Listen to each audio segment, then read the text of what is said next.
L365 സംവിധായകനെ മാറ്റി മറ്റൊരു സംവിധായകൻ മറ്റൊരു കഥയുമായി വരുന്നു. തരുൺമൂർത്തിയാണ് L365 സംവിധാനം ചെയ്യുന്നത്. പക്ഷേ ഒരുപാട് പ്രതീക്ഷകളുമായാണ് ഒരു സംവിധായകൻ വരുന്നത് അല്ലേ. ഒരു ആദ്യത്തെ സിനിമ എന്ന് പറയുന്നത് ആദ്യമായിട്ട് സംവിധാനം ചെയ്യുക, അത് പ്രത്യേകിച്ച് മോഹൻലാൽ എന്ന് പറഞ്ഞൊരു താരത്തെ കൊണ്ട് സംവിധാനം ചെയ്യുക എന്ന് പറയുമ്പം ഓസ്റ്റിനും ഒരുപാട് പ്രതീക്ഷിച്ചിട്ടുണ്ടാവും. എന്താണ് ഇതിൻ്റെ പിന്നിൽ നടന്നതെന്ന് പറയത്തില്ല. പല തരം റൂമേഴ്സ് നമുക്ക് സോഷ്യൽ മീഡിയയിൽ കാണാം. സംവിധായകന് കോൺഫിഡൻസ് കുറവാണ്. എനിക്ക് എങ്ങനെ തോന്നുന്നില്ല, കാരണം ഈ ലാസ്റ്റിൽ അടുത്ത ആഴ്ച ഷൂട്ടിംഗ് തുടങ്ങുകയാണ്. ഈ സ്റ്റേജിൽ അദ്ദേഹത്തിന് കോൺഫിഡൻസ് കുറവോ വരുമോ എന്നുള്ളതാണ്.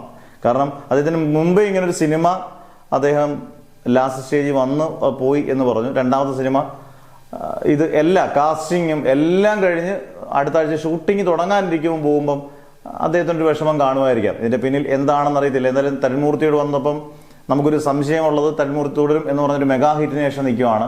ആഷിഖ് ഉസ്മാൻ ഒരു റിസ്ക് എടുക്കാൻ ചിലപ്പം തയ്യാറല്ലായിരിക്കാം.